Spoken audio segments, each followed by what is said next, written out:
Yes hello CS professional जून 2026 वालों, छोटा सा वीडियो अगेन आप लोगों के लिए।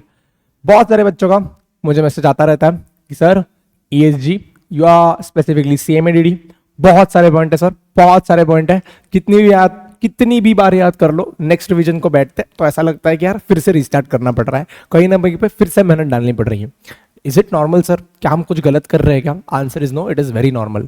मेरे साथ भी यही होता था। मैंने 4-5 बार पढ़ लिया था, ईएसजी हो गया, आपका सीएमएडीडी हो गया, लेकिन कहीं ना कहीं पे एवरी टाइम पढ़ते वक्त ऐसा ही लगता था कि यार 2-3 ही पॉइंट याद आ रहे हैं, बाकी के तो भूल गए।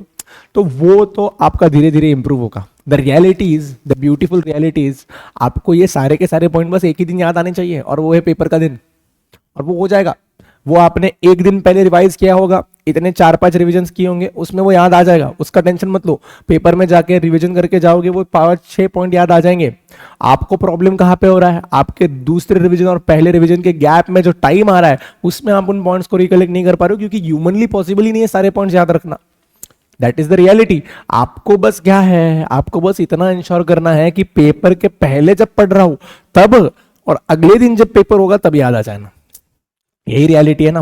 अपन तो बस मेहनत क्यों कर रहे हैं, 3-4 रिविजन्स क्यों कर रहे हैं उन पॉइंट्स के, वो एक्यूमुलेट होते जाए होते जाए होते जाए होते जाए, ताकि लास्ट डे ऑफ पेपर में हम उनको झटके में रिवाइज कर पाए और नेक्स्ट डे हम उनको जाके याद करके आ पाए।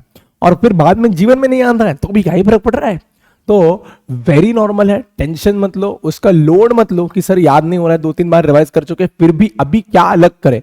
कुछ अलग मत करो, अपने आप पे विश्वास रखो और पढ़ते रहो पढ़ते रहो पढ़ते रहो, कोई प्रॉब्लम नहीं है, it is very normal. Second thing, अभी एक नया प्रॉब्लम आया होगा आप लोगों को, कुछ बच्चों को, अगर कुछ बच्चों को नहीं आया है तो आप वीडियो छोड़ दो, हाँ जाओ अपने अपने काम पे चलो, कि सर थोड़ा सा पढ़ाई करते करते अभी थोड़ा सा क्या हो रहा है, प्रोडक्टिविटी थोड़ी कम हो रही है ऐसा लग रहा है। अगर आपको प्रॉब्लम नहीं आ रहा है, आपके लिए वीडियो नहीं है, चले जाओ। सर ऐसा लग रहा है कि यार थोड़ी थोड़ी प्रोडक्टिविटी कम होते जा रही है सर, यार आप पहले जिस जोश से शुरू किया था उस जोश से आप पढ़ नहीं पा रहे सर, ऐसा हुआ होगा। हाँ सर ऐसा हो रहा है, थोड़ा थोड़ा तो हो रहा है, क्योंकि इतनी बार आप पढ़ चुके हो उन चीजों को कि वापस उनको खोल के कितनी भी कोशिश करे सर मन नहीं रहता सर वहां पे, ऐसा हो रहा होगा। हाँ सर ऐसा थोड़ा थोड़ा तो हो रहा है। उसके लिए क्या कर सकते हो? उसके लिए देखो, मैं जो है मैं छोटी छोटी चीजें ट्राई करता था, उसको उस मन को बनाए रखने के लिए।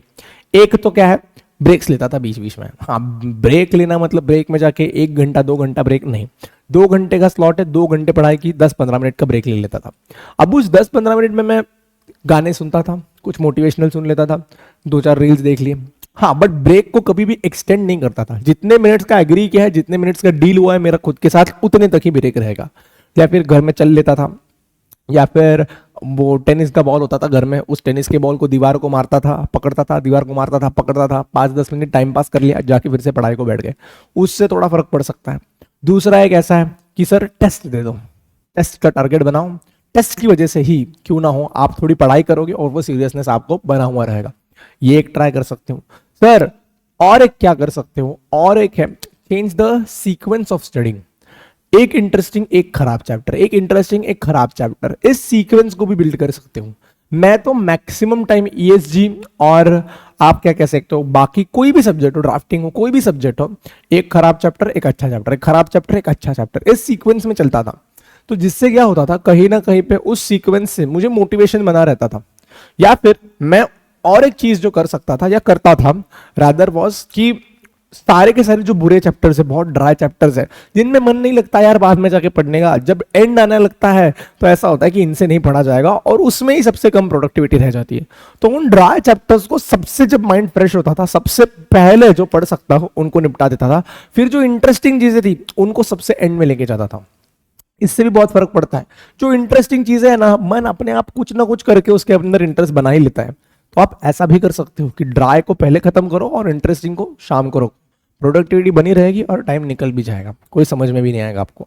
तो ये छोटी छोटी ट्रिक्स है, ज्यादा कुछ अलग नहीं कर सकते अपन भी, अपने स्टेज पे है, अपन जिस स्टेज पे उससे बहुत ज्यादा कुछ अलग नहीं कर सकते, लेकिन हाँ ये छोटे मोटे टेक्निक्स यूज करके देख सकते हैं और अपना जीवन सरल कर सकते हैं।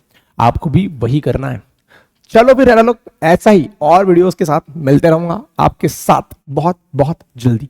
चलो फिर यार लोग, आप सभी लोगों के लिए एक ही मैसेज है मेरे पास, keep working hard, keep pushing your limits and never ever ever be shy to put in the required efforts. आप सभी लोगों के साथ ऐसी मुलाकात होगी ऐसे ही अगले से प्यारे सेशन में, तब तक के लिए बाय बाय।